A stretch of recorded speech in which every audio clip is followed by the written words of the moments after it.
Hello and welcome back to Continental Club, where we discuss the hottest topics in European football. Joining me today, it's the now regular lineup. It's Michael McCubbin and Henry Hill. Welcome aboard, boys. And today we'll be talking about clubs that could potentially flop this season. Because at Tanistha_Paul said, which big club will have the worst season this year? Now, we've talked extensively about Barcelona over the last few months, so we're going to avoid them. Also in the podcast this week, me, McCubbs and Pat talked about PSG, Bayern and Juve and their sort of relatively difficult starts to the season. So today we want to talk about sides, not including those who could genuinely flop this season across Europe. And McCubbs, we're going to kick off with Roma, who feel like it could be a difficult campaign for them. Yeah, Roma haven't had the best start to the season. Having said that, I'm not as worried about them as I am about some other clubs in Europe, namely one that we're going to get onto in a bit, which those of you watching at home may have guessed already, because they have had a horrific start to the season. Don't know why I was about to say a horror start and then said horrific, so that's why it sounded a bit weird.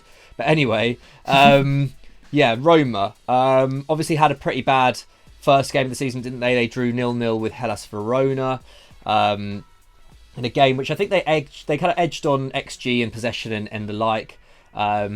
But looked pretty vulnerable. Verona hit the crossbar a couple of times.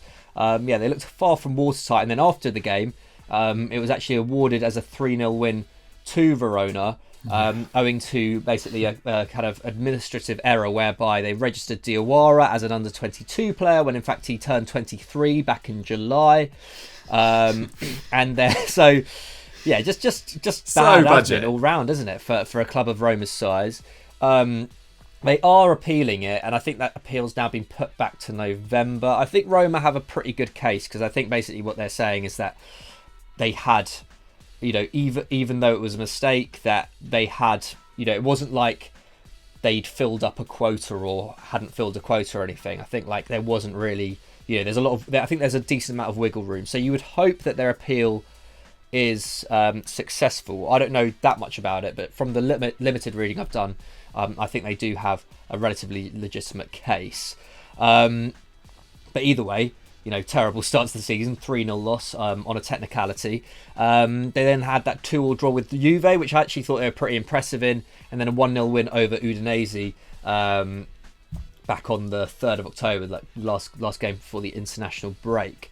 That win against Udinese, though, I think they were not good. They needed that Pedro goal, didn't they, from outside the area to win it. Didn't really create many clear-cut chances in the match. And Udinese, I thought, looked a lot more dangerous. And I think that's where Roma's weaknesses lie. I think Paulo Fonseca, was generally pretty popular last season, wasn't he? And I think mainly because he just, Roma just looked better under him, didn't they? They were a better team to watch, a bit more of a bit more fight about them, a more attack-minded side, essentially, compared to the more conservative Eusebio Di Francesco. So in that sense, I think he might be able to buy himself a little bit more time than the previous manager. But despite some of the improvements, there were some weaknesses as well, especially at the back. So they finished 5th, which was an improvement on the previous year when they finished 6th. They also finished with 4 points more than in the previous season, but they were just a lot easier to beat. They lost 10 league games, which was their most since 2012-13. They also conceded 51 goals. For context, that's around the same that Chelsea conceded, and we talked a lot about their defensive woes last season. That was also the most goals they conceded since 2012-13 as well. They also lost to the Coppa Italia quarterfinals. Don't think that much of a worry because it was against Juve. But they also weren't great in Europe as well. They finished 2nd behind Istanbul Başakşehir in their Europa League group. They scraped past Ghent, lost to eventual winner Sevilla in the last 16. So yeah, all in all, probably a slightly underwhelming season for Roma, considering it was looking pretty promising at the start. Obviously missed out on Champions League football as well, and I think kind of dropped out of that race quite early, considering how well Lazio and Atalanta were doing kind of in that kind of second half of the season before lockdown. Didn't look likely at any stage that they were really going to get back into it. I don't think. Maybe my memory's not serving me correctly. Maybe they were in it for a bit longer than I remember. But I feel like the general feeling was that top four that finished in the top four were pretty nailed on. But the thing that kept them alive was their attack. They got 77 league goals, which I think was more than champions Juve. Also their biggest tally since 16-17 when they finished second. There were promising signs there, but like a lot of clubs, they've kind of struggled through the transfer window a little bit. Not at any point did it look too certain what exactly was going on, and there was a lot of inevitably a lot of stuff was done on deadline day. They had a net spend of £13 million, which I guess is a kind of sign of the financial difficulties they've been going through. Obviously they managed to get a decent fee for Patrick Schick, didn't they? But they also lost Alexander Kolarov for relatively cheap, and I know he's very old, but he was a key contributor for them in the last 2 years. Justin Kluivert and Cengiz Under and Alessandro Florenzi obviously all went on loan. Diego Perotti as well also left on a free. I feel like that might have been a bit more inevitable, but again, he was a pretty key contributor as well. 8 goal involvements and limited minutes last season. He's gone to Fenerbahce. So their incomings was Veretout, that was a deal that was already basically done. That was a loan with an obligation to buy.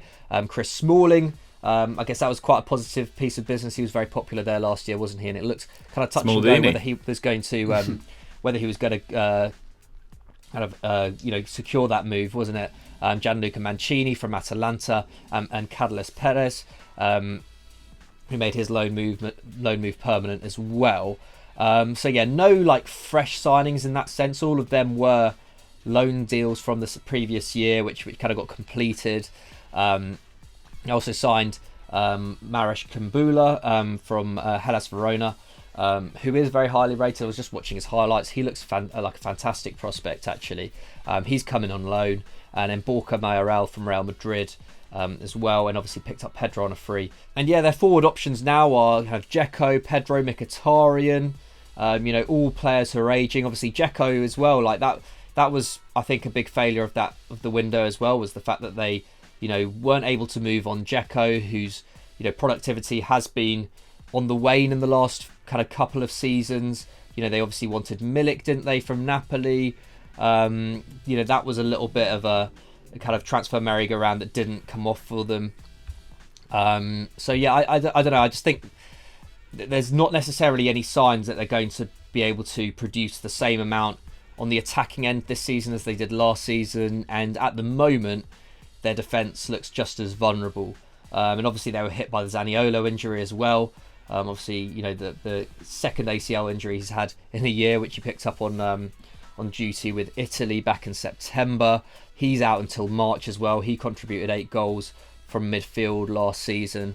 I think that's the main worry for me, is that in a very competitive Serie A where they were quite comfortably beaten into the Champions League places last year, I just don't really harbour any ambition of them being able to break into that top 4 this season, especially with AC Milan getting better.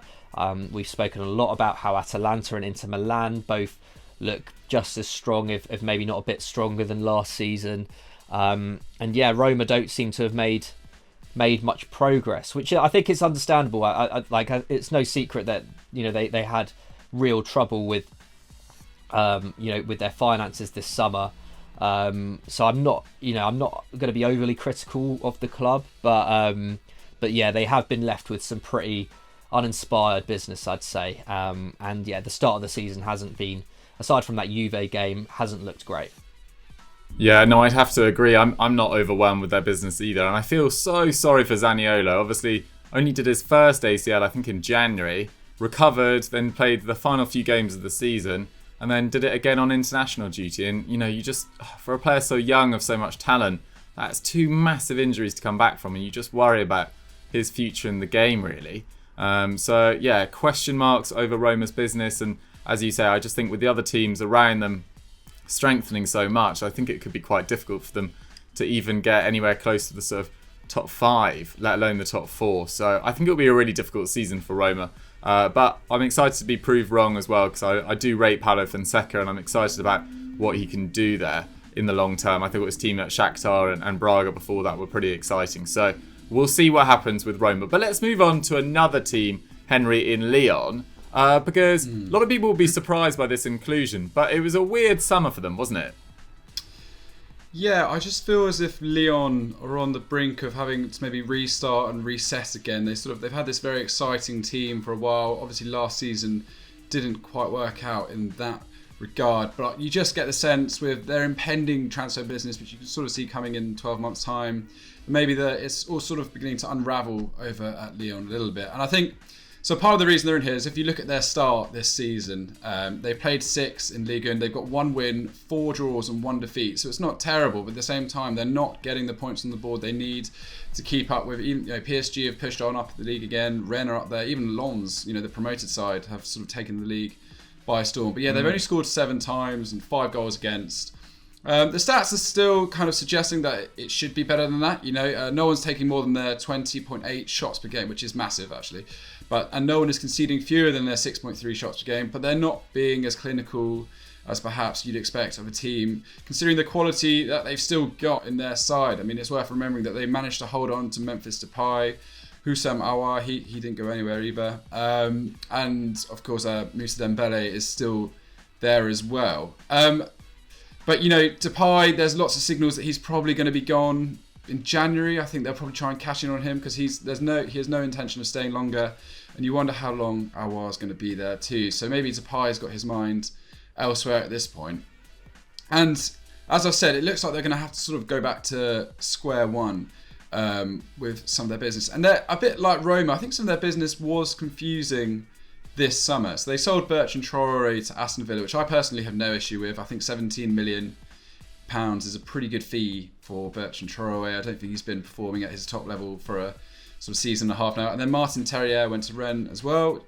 And then Armin Gouiri, when they sent him on to Nice, I think that's a bit of a confusing one. He started the season well, but it looked like there was an opportunity for him to break into their first team. The rest of their business, this is where it gets a bit confusing. Kenny Tete, he's gone to Fulham, but I thought Marcel was really impressive for Lyon. He was one of their best when it came to progressing the play in terms of closing down the opposition and stuff like that. So he was a real tenacious fullback they had in their ranks. They've sent him on to Wolves. So it's a pretty tidy pickup by Wolves standard. I think that it only cost about $2 million, forgive me if I'm wrong. I still think it's quite confusing that they sent Joachim Andersen on loan. He still made 32 appearances last term. I feel like there could have been a space for him in that squad, considering it leaves them very reliant on Jason Denayer and a 33-year-old Marcelo. So they've played all but 6 minutes in the league so far. So they haven't got loads of strength and depth when it comes to the back. And we look at their incomings, and this is where I get a bit more nervous. Carl Toko Akambi and Lucas Paquette. These are both players that I've wrote about recently, and not in glowing light, I will admit. Carl Toko Akambi, 10.8 million. He had a good spell for Villarreal. I think someone was telling me that he, non-penalty expected goals. At one rate, he was going higher than Messi. That could be completely wrong. But in the Champions League, I thought he looked really limited as a forward. I think his movement off the ball was quite impressive, but I don't think he's a clinical finisher. I certainly don't think he's a 15-20 goal a season striker. And sort of the manner in which they've got Depay and Dembele. And then Lucas Paquette. I mean, this is a really interesting one, isn't it? 18 million from AC Milan, where he's frankly been massively disappointing. Yeah. He arrived there with so much kind of hype and ability. I think he'd scored 10 goals in 15 games for Flamengo. Was it Flamengo? I think it was Flamengo, yeah. He looked really sharp, but honestly, in 2 seasons, he's played almost 2,000 minutes of Serie A football, and he's scored once and created 2 assists. And I always feel like every highlights package I watched of AC Milan, there was almost a real urgency from the commentator. Everyone wanted him to score and do well, and I never felt, he was very much a nearly man of the AC Milan squad, and they've obviously just ran out of patience for him because he cost something like £35 million when they brought him in, and they've had to take a serious hit. And yeah, his productivity levels, if you look at, he's averaged about 2.1 shots per 90 and 1.2 key passes. So he's had opportunities. His XG and XA actually isn't much better than kind of the result he put out. So clearly, you never know. Maybe he could have this great revival at Lyon. I personally am not convinced that that is necessarily going to happen. But I mean, listen, I'm more than happy to prove wrong. They also bought in Giglio on loan from Juventus. It's a pretty decent move. But then another sort of bizarre piece of business which we've highlighted is Jeff Rennes Adelaide being sent on loan to Nice, who've got a €25 million option to buy. This is another one, if you consider they've sold Terrier, they've sold Bertrand Traore as well. I don't know if this was necessarily needed to happen. He's 22 years old, 14 Ligue 1 games last term, 2 goals and 1 assist, which isn't great. But, the season before, I think he'd made a real impression in the side. But his all-round kind of contribution is decent. 1.9 tackles and interceptions. Okay, 0.5 shots per game, not great, but 1.3 key passes and 4 dribbles for 90, which is impressive.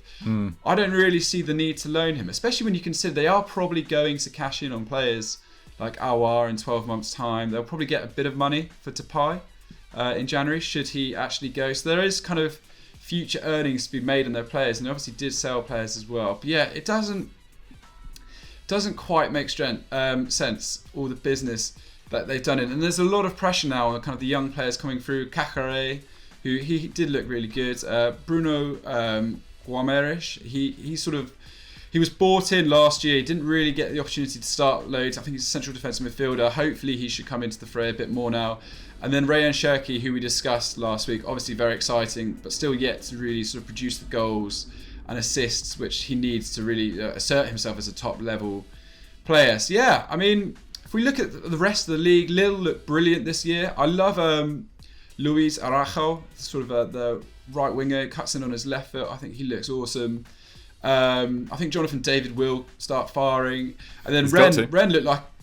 I mean, yeah, Dougie, I know you maybe have a different opinion on that, Jonathan David, but Rennes look like they're here to stay at the top of the game. They signed Jeremy Doku on the final day of the window from Anderlecht, which I think is a really class signing, Belgium international. I think they'll be pretty happy getting rid of Rafinha and getting him in. So at the top, I mean, Marseille haven't had a great start, but Nice look like they're going strong. So yeah, I think it could be a real struggle for Lyon to press on and maybe hit the Champions League spots, which they really need to financially as much as anything. I think because really they've got to be competing up there. If you look at the budget, the kind of players they operate with, I just concerned because PSG will be there. Rennes are definitely looking like they're going to be there, and I just struggle to see how Lyon are going to sort of keep pace. And especially you look at their start, 4 draws, a certain uncertainty, and I feel like it's going to maybe unravel a little bit for them this season. Well, they did. They were so, Jean-Michel Alla was so incensed at the way that the last season ended, wasn't he? That they weren't going to get European football. So yeah, I think that's definitely quite a legitimate concern as a Lyon fan about the idea of them not getting it 2 seasons in a row. That would be pretty catastrophic. Well, absolutely. He was going to take Ligue 1 to court, wasn't he? He was absolutely fuming. But yeah, I agree with you. I think the way the end of the window sort of finished with Depay and Aouar, their 2 best players, or at least most sellable assets, edging towards the exit throughout the final few weeks, and then neither of those moves happening. You don't know what their mental state's going to be. You don't know how that has affected the mood around the camp. Although I did read the other day that Depay is quite convinced that he's still going to get that move to Barcelona in January and said, I'm going to perform at my best to make sure that move still happens. So I think he'll be pretty motivated, but I do feel a little bit sorry for Houssem Aouar. Sort of had that move to Arsenal sort of, tempted in front of him and then sort of taken away. But, Aouar had a price and he wanted to stick to it. So, yeah, Lyon will be an interesting one, and as you say, there'll definitely be fireworks in their club boardroom if it doesn't go to plan. Let's move on to Schalke, which is the club that McCubbin was hinting at earlier in terms of the absolute car crash, because it's been a really difficult few years for them, really, to be totally honest. They finished 14th and 12th in the last 2 years after that unlikely run to second in 17-18, where Domenico Tedesco somehow got a very workmanlike Schalke side really firing and deserves a lot of credit for that. They then reached, I think, the last 16 of the Champions League the following year. But in the league, it's been really, really difficult. But actually, having said that, last season they started really well. So on the 18th of January, they were 5th. They'd only lost 3 of their 18 games. But they didn't win a single league game for the rest of the season from then, with 6 draws and 10 defeats, and eventually finished 12th, which really flattered them, to be totally honest. Now, when analysing Schalke and when talking about Schalke, we've really got to take into account their finances. Basically, their failure to qualify for Europe over the last 2 seasons has left them in a reported 200 million euros worth of debt going into this summer. Despite only spending a net 56 million euros over the last 2 years, their wage bill or something's gone like deeply wrong there. And they were then forced into selling a hell of a lot of their stars and cutting their wage bill. So Sebastian Rudy's left, Alexander Nubel, as we know, Weston McKennie was forced to go out on loan, Daniel Caligiuri as well, all left either on loan or permanently. And these were some of their top performers over the last 2 years. Less so Nubel, who'd fallen out of favour in the back end of last year pre that move to Bayern. And their only rivals really of note were Vedat Ibisevic, a 36-year-old striker, and Gonzalo Paciencia, who I actually really rate, who's come in on loan from Eintracht Frankfurt, who I now feel exceptionally sorry for. Like, he performed pretty well in limited minutes in the last 2-3 years at Eintracht Frankfurt, got into the Portugal squad, had played well for Portugal. Now he's joined an absolute car crash at Schalke. They were thrashed 8-0 by Bayern Munich on the opening day. Looked completely lost, to be totally honest. They were then beaten 3-1 at home by Werder Bremen, and then lost 4-0 to Leipzig. And so you could say that they have faced, incredible opposition, less so Werder Bremen, but Leipzig and Bayern Munich, 2 of the best, top 3 sides in Germany right now. But it was the manner of their defeats. Like their backline just looked really all over the place. You had experienced players like Nastasic giving away handballs. Ozan Kabak got himself suspended and was making basic errors as well, giving away penalties, got himself sent off. And when your 2 best centre-backs are making mistakes like that, you're in trouble. And they are so bad from set pieces. I've never seen a side look worse trying to concede wide free kicks, even corners, anything. Their marking is atrocious. And David Wagner was shown the door after that loss to Werder Bremen. Manuel Baum's come in, and that's not the most exciting managerial appointment. He's brought in Naldo as a sort of second in command. And he was previous boss of Augsburg. He used to be a goalkeeper back in the day, despite only standing at 5'8", which I thought was quite interesting. But anyway, he was at Augsburg for 3 years, led them to sort of mid to lower table finishes, then got fired in April 2019. He then worked with the German national teams, under 20 and under 18 teams for 2 years, had a pretty mediocre record there. So there's massive issues in this squad. They've lost all their best players. They brought in 2 pretty good players in Ibisevic and Gonzalo Paciencia, but it's pretty difficult to expect them to fire them to safety alone when their midfield is looking so weak. Their defence is all over the place, and they've got major issues. Amin Harit's now banned, Suat Serdars injured, Ralf Farman, their goalkeeper, is also injured. Ozan Kabak, as I said, is playing out of ban. And after this week's game against Union Berlin, they travelled to Dortmund for the Ruhr Derby, and they've only won 2 of their last 11 meetings. So you feel unless they get a win against Union Berlin this weekend, they'll definitely lose against Dortmund on current form. And then that's starting the season with 5 defeats. And their defence has been woeful. As I said, they've conceded 15 goals in 3 games. And that's 2 more than the next worst in Europe's top 5 leagues, which is West Brom, who have actually played a game more. So you can just quickly see all the energy sapping from Schalke's season. And it's actually really difficult to see them staying up as it stands. Yeah. I know they've been pretty decisive about getting rid of David Wagner and bringing in Manuel Baum, who I don't know a hell of a lot about except for a little bit of research. So any Schalke fans, let us know whether you're excited about that appointment. But it could be a really, really difficult season for Schalke, and you've got to kind of feel sorry for the players they brought in under sort of false pretenses that they could be a middling to, maybe challenging for Europe in the next few years, because it looks like it's going to be incredibly difficult to do that. So I am worried about Schalke massively. But guys, I wanted to ask you a quick question before we move on to big match preview. Of these 3 sides, is it simply Schalke who are going to have the most disappointing season by their own standards? McCubs, do you think Roma and Lyon could also have tough ones? Yeah, I mean, they could definitely have tough seasons. I think Lyon definitely have had a pretty poor start to the season, considering that Champions League qualification is kind of imperative for them. But yeah, it's difficult to look past Schalke. Like, I mean, I don't like writing a team off after 3 games, and even having a subject like this after only 3 games, it's kind of difficult to discuss because we're kind of going on, very limited form. So yeah, it's tough to really call. But Schalke, like everything that's happened in the summer, the end of last season, the fact that their squad is just so threadbare, like you were saying. I think it was like they've lost like 4 of their 6 top appearance makers from last term. I think like in their outgoings. So like I think they're definitely due the worst. Absolutely, it's concerning. I mean, Henry, quick question: who do you see finishing high in their respective leagues between Roma and Lyon?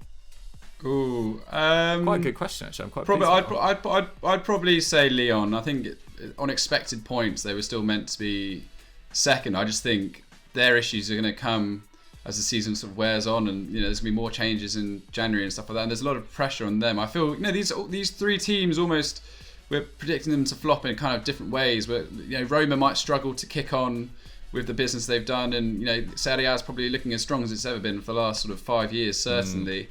Lyon are just in this weird kind of moment of not quite fulfilling their potential, and then Schalke. I mean, the Bundesliga is so unforgiving. I feel as if the teams below the top 4 are all relatively sort of similar, and that's why you've seen Hamburg get relegated in recent years. Stuttgart went down. I think they've only just come back up. And then, Werder Bremen, one of the longest standing Bundesliga sides, almost on the brink of relegation last season. They sort of bounced back. But that game against Union Berlin is huge. If they can't look convincing against another team who are probably going to be battling with for relegation this term, because Union Berlin lost some players this summer.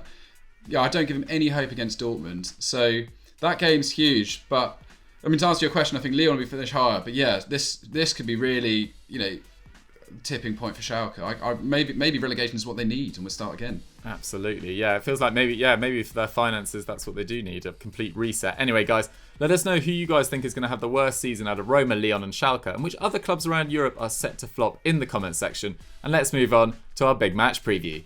This weekend in Spain, the biggest game is between Valencia and Villarreal. In Germany, it's between Dortmund and Hoffenheim. So there's only one place to go for our big match preview this week. We could have talked about Napoli versus Atalanta, which will be a fantastic watch on Saturday at 2 p.m. But at 5 p.m. even, Inter Milan take on AC Milan in the Derby della Madonnina. It's 2nd versus 4th at this very early stage. Huge game, the Derby della Covid as it stands, really. But McCubs, let's talk Inter Milan because it's been an entertaining start. Yeah, it has been. This could be like one of the best Milan derbies in years. I mean, I say that it's probably going to be a 0-0 draw now, but but yeah, in terms of like both teams looking good. I mean, I know Inter's kind of start has been a little bit mad, whereas AC's has probably been a bit more solid. But yeah, I digress. Very entertaining start to the season for Inter. Obviously, they came back from 3-2 down to beat Fiorentina 4-3 on the opening day, then scored 5 away against Benevento. I guess not necessarily the biggest feat considering Benevento are a pretty weak team, but then played out a very fiery 1-1 draw with Lazio. Obviously, they both had a man sent off in that match, didn't they?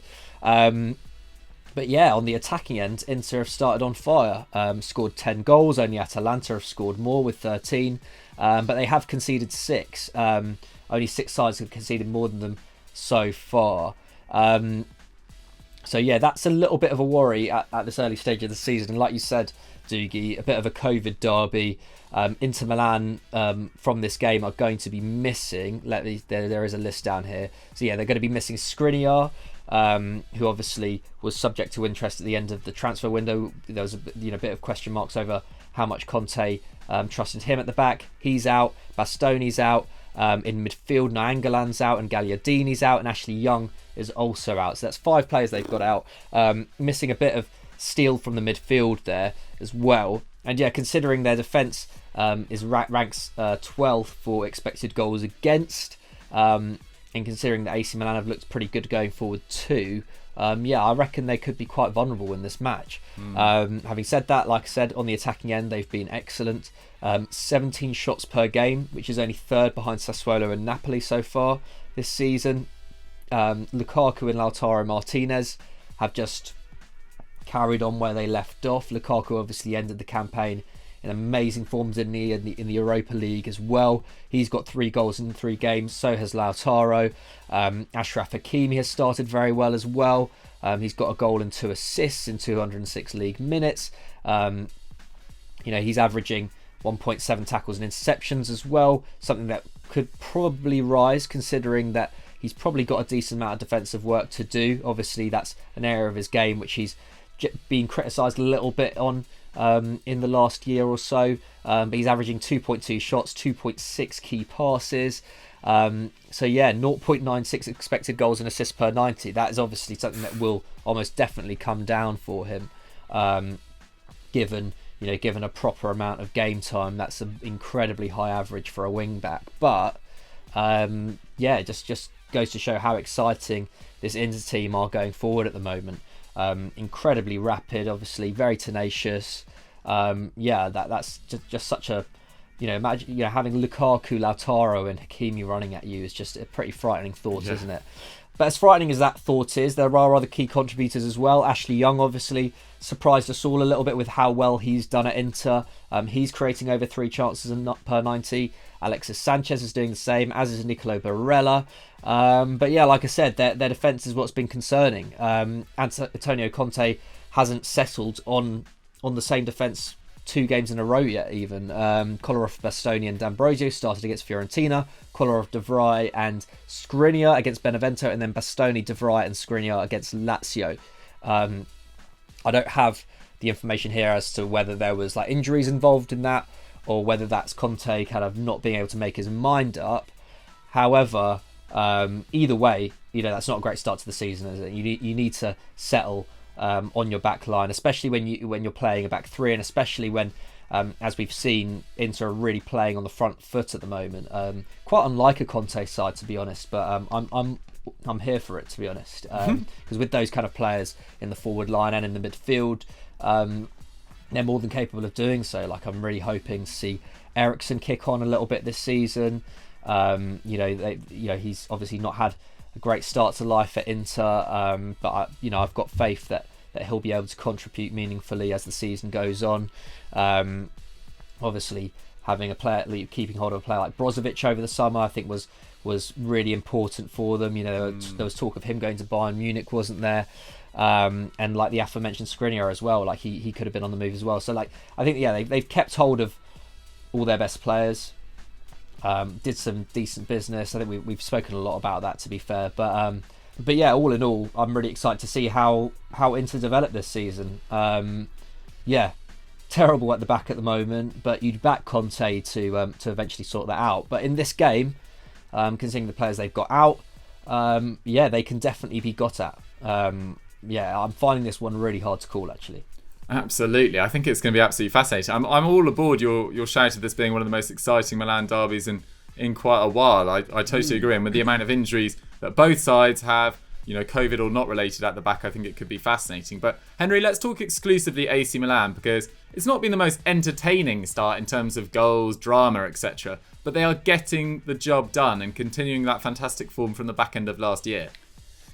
Oh, I don't know, Dougie. I mean, the reason this is such an exciting derby, I think, AC Milan look like they really are on the comeback trail. I mean, I don't know if it was this rumour about Ralf Rangnick potentially going to be their manager, but it seems to have sparked Pioli into action, and before you know it, they've become this kind of formidable force in Italian football again. So yeah, They continue their epic form from the back end of last season that saw them go unbeaten from the 3rd of March. So the final 12 games, and they topped the Serie A form table from January the 1st, level with Atalanta, the goal machines themselves. So yeah, and then this campaign has been really positive. They've played 6 games in all competitions, and they won all of them. If we look at their Serie A form, it was a 2-0 win versus Bologna, 2-0 win versus Crotone, and 3-0 against Spezia. So these aren't the toughest of games. You're expecting them to win all of these. But at the end of the day, they're on a real kind of... they've got momentum with them. They had to take down the mighty Shamrock Rovers and then play someone from Norway, and then obviously beat Rio Ave from Portugal on penalties. If you're looking for a fun video to check out, watch the penalty shootout there. It's epic. It goes on for about 30 penalties, and fair play to Donnarumma. He seems to have intimidated every Rio Ave sort of reserve penalty taker because they just couldn't score. But it was, I think it's an exciting time. If you look at their starting 11, they've got quite a settled side. It's quite balanced. They've got Franck Kessie and Tonali in their holding positions, and then say what you want about Zlatan Ibrahimovic. I think he has he's got a place in that side. A, as a mentor for some of the other players, and B, as like a goal scoring force. He is scoring again, and with Rebic as well, and Rafael Leao and the team too. It's very exciting. I'll go on to some of their sort of younger players a bit later on, but yeah, if you look. You're right. It is the derby to COVID at the moment, because they're missing Duarte, Gabbia. They're both out with COVID, and then they're also missing Romanogli. Rebic isn't playing, and Musacchio as well. They're all out with injuries too. Gabbia could be the real big loss out of all of those. The only sort of centre back AC Milan do have available going into this is Simon Kjær, the Danish captain, and Gabbia had played every minute so far this season, so they're very short on centre halves going into this game. But like I said, they're confident in the league. They've averaged 16.7 shots per game so far. That's the fourth most, and just 7.3 shots against. So that's only second to Napoli. It says here their shot differential of 9.4 is much larger than Inter's 6, but needs to be reminded Inter have had a bit of a harder running in the league so far. Milan are playing teams they're expected to beat, but they're not conceding. I think that is important. A team like Bologna, Spezia, you could expect them to maybe go sneak a goal in previous seasons, but no, they've got that kind of rigidity to them, which I think is really important. And they're top for expected goals and second for XG against, and top according to expected points. So they're drawing level with Atalanta at the moment, both on 9 points each. And like I said, they're yet to concede a goal so far, which is really important. Some of their business has been exciting this summer. I think they brought in Brahim Diaz. He's been given his opportunity to sort of show his ability at the top club, and he started really well. Started every game, 4.6 shots, 1.6 key passes, and 3.1 dribbles per 90, which is important. Like I said, he scores. He's looking kind of like the player I guess Real Madrid thought they were buying when they pinched him from Manchester City. I'm quite surprised he didn't get more of a run out at Real Madrid. But, so be it. And then if we look at some of the players they're bringing through as well, Theo Hernandez, he's really starting to look like one of the best left-backs in Europe right now. He's been brilliant for the recent seasons. 9 goal contributions in 33 league games in 1920. And so far this season, 23-year-old has contributed 1 goal, 1 assist in 3 games. And there's some really excellent numbers, 4.7 tackles and interceptions, 1.7 shots, 1.7 key passes, and 2 dribbles. Basically, all you need to know from that is really good. He's performing really, really well. But yeah, I like I said, I think the reason that this is such an exciting derby is because AC Milan, I'm not going to say they're back. I'm not going to go too far, but they're looking. This is. Did I say it now? Well, I was sort of teetering around the idea that they might have returned. Hakan Calhanoglu as well. He's playing really. Pioli's got the best out of him. I've always liked Calhanoglu, and he's suddenly starting to fire again. And yeah, I think this is an exciting time to be an AC Milan fan. This is an exciting time to watch this derby. I think I'm probably going to tune in. I think it's going to be class. Yeah, it's Saturday at 4 or 5 p.m, I think. So yeah, definitely tune in. Yeah, Calhanoglu's an interesting one because I remember a lot of AC Milan fans, Menez included, said that they absolutely hated him and that car horns were beeping in Milan until he was dropped, etc. And it all just got a bit ridiculous. And he's been absolutely phenomenal for them in the last 6 months. So massive credit to him for turning it around. And I think the Rossoneri faithful will be fully behind him now. As we said, we've been through the injuries, really bad for both sides. In terms of who's had the better of it in recent times, it's probably Inter Milan not just actually. They've only lost 3 of their last 15 meetings in all competitions. But there have been 5 draws in that, 7 wins for Inter. So you'd expect them on the basis of history to maybe go in as favourites, but then those injuries do sort of even it out. AC Milan's good form maybe evens it out a bit more. They did win both of their games last year 4-2 and 2-0 though, so there's a little bit of a mental hurdle for AC Milan to get over. But if they get over this, then top 4 is very much on for AC Milan. I don't want to go too far with the title sort of push out just yet, but I think top 4 is very, very achievable if they continue this early season momentum. But guys, it's that crucial time of the show. It's score prediction time. McCubs, what are you going for? Oh, I'm actually buzzing for this game. I think it's going to be really entertaining. I think it's going to be. I think AC Milan are going to edge it 4-3. 4-3. Yeah. Love it. 4-3. Okay. Henri, what do you reckon? Well, on the basis they haven't conceded, I'm going to go 3-1 to Milan. 3-1. Wow. Big shouts, guys. Love it. Okay. I'm actually going to go with Inter, my boys. As you can see, I'm wearing the shirt right now. It'd be weird to go against them. I'm going 2-1 Inter, but a highly entertaining game. And I'm looking forward to watching this one. The lockdown restrictions in London have just been ramped up, so there's no social life for the next 3 months, probably. So it's just football, football, and this is where we're going to kick off. But yeah, get your guys' score predictions in the comment section down below, and let's quickly do a quickfire question.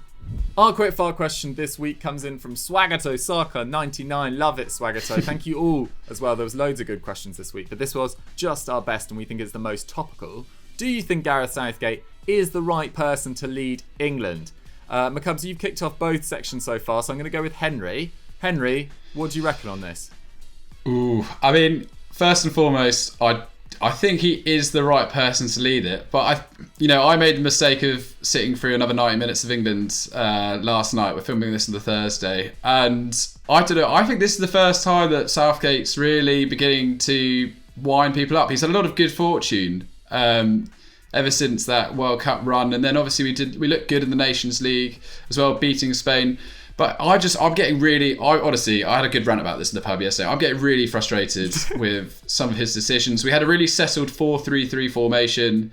He's deciding to mess that around. He's going back on his, he says he picks players on form, then he continues to start Jordan Pickford, and then he goes for Harry Maguire. I think he could have left Harry Maguire out of the firing line.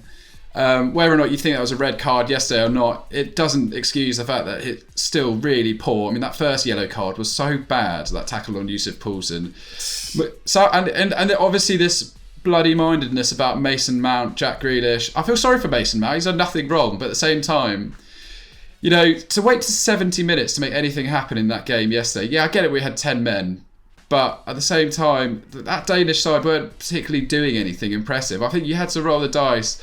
I think he's beginning to frustrate people, and that's dangerous because very quickly journalists can get disgruntled and start turning on him, and then people start talking in the press. I do think he's the right person to lead England, but I just think he needs to maybe go back to what made it so good in the first place, which was just sensible decision making, playing players in the right positions, and giving people opportunities when they deserve it. And I don't think he's doing that right now.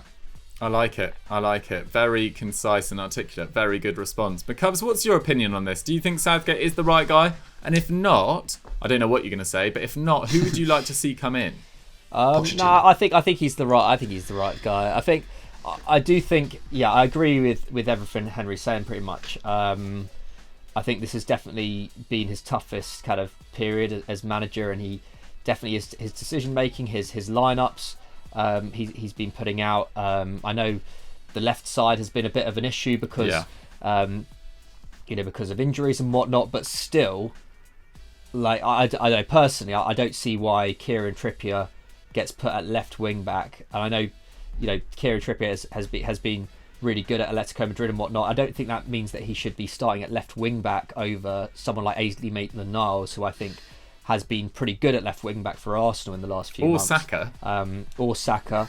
I know Chilwell's injuries. He would be the starting left back, wouldn't he? But yeah. So stuff like that is a bit of a weird one. I think the Grealish thing is very strange. I think if Southgate does really dislikes Grealish, then he just shouldn't be making the squad. To be honest, I think that's I think he's kind of gone at a bit of a halfway house there, but I mean I guess that's conjecture as well because we're not actually sure what Southgate really thinks of Grealish, but the stuff he said in the media is slightly strange when he's been interviewed about him.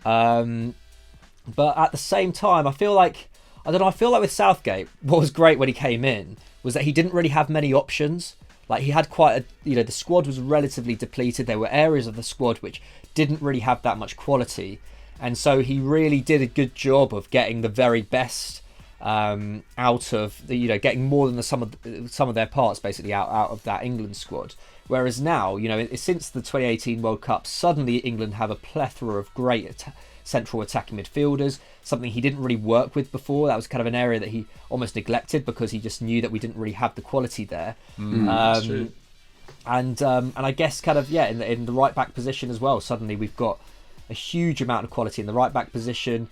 So I don't know. I feel like, yeah, now given kind of all these options and, having, Rashford in better form than he was 2 years ago, having Sancho, who's, just, 10 times the player he was 2 years ago. I think Southgate basically has more headaches, and perhaps we're beginning to see a manager who hasn't really managed at the top level before. Because, I feel like he's struggling a little bit to pick the best team when there are, 2 or 3 very decent teams there to be chosen from in terms of the kind of alternatives you could kind of put out there. Kind of bringing on Calvert-Lewin to play on the left wing yesterday, I think was a very strange decision, for example. It feels like he's almost playing with too much now. That's a little bit worrying. But I still back him. Like, I think overall, like even yesterday in that Denmark game, England looked awful. But like, I think if you compare that to, say, the performances under, say, Roy Hodgson, that was kind of normal. Like that would have been seen as a kind of fairly normal, if not kind of decent performance. I think people forget how hapless we've been in the past. But perhaps that's probably more to do with the general quality of the squad. So maybe I won't give too much credit to Gareth there. What were you about to say, Henry? Sorry. Well, first and foremost, leave off Roy Hodgson. Greatly underappreciated. Had a very difficult time having to deal with the fallout of Wayne Rooney and stuff like that. No, I just yesterday playing five defenders with two holding midfielders, and then just basically and then relying on the only creativity coming from the 3 attackers. It's just really frustrating, and it's boring. It is, but it is getting back to that situation where watching England is dull, and it doesn't help that it's in an empty stadium either. I mean, I'm glad that game against New Zealand's been called off, because it would be really boring to watch. I mean, I agree with you guys. I think he's definitely made some weird selection calls. Although I would say, the talent, particularly the young players coming through in lots of areas, is very strong. I would say that a lot of it's in very similar positions. Like, we've got so many number 10s, we've got so many right backs, but actually the quality of left back is I think really poor, or out and out left backs. Maitland-Niles and Saka probably won't end up being left backs in the long term. The quality of centre backs is really still quite poor, I think. I don't think any of them are in particularly good form at the moment, particularly Gomez and Maguire. And we still don't have that controlling midfielder that we've yearned for 10, 15 years now. I don't think Declan Rice looks quite ready for international football just yet. I think Calvin Phillips has some work to do as well. And you don't want Jordan Henderson playing as a holding midfielder. I think you want him on that right-hand side like he does for Liverpool, taking advantage of his athleticism and range of passing, etc.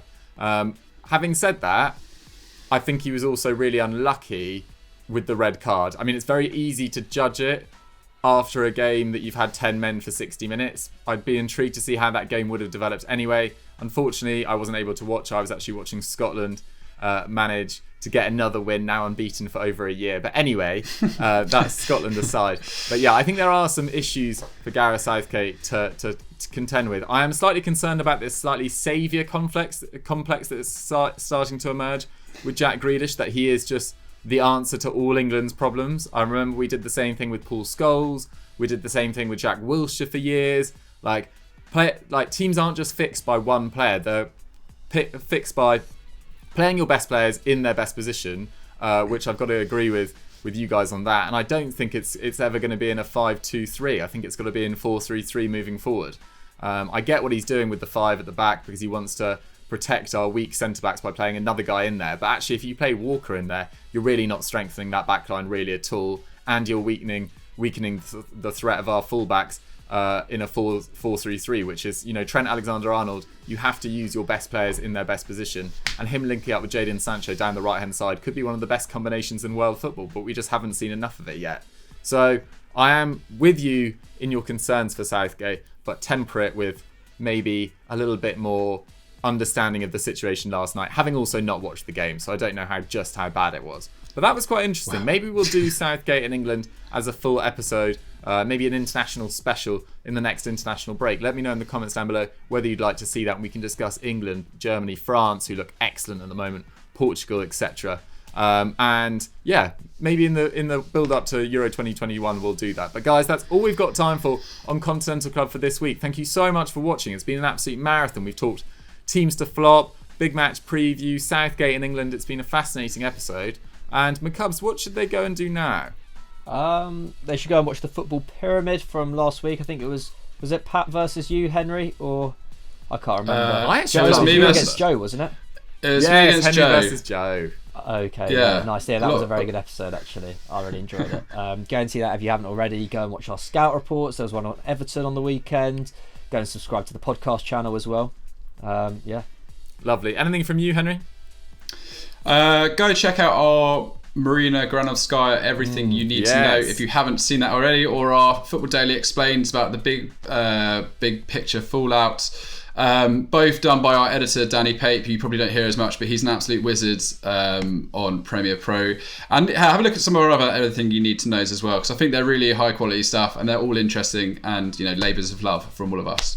Absolutely. Go check them out. Check all our channels out. Give them a lot of love, and we'll see you next week. Bye.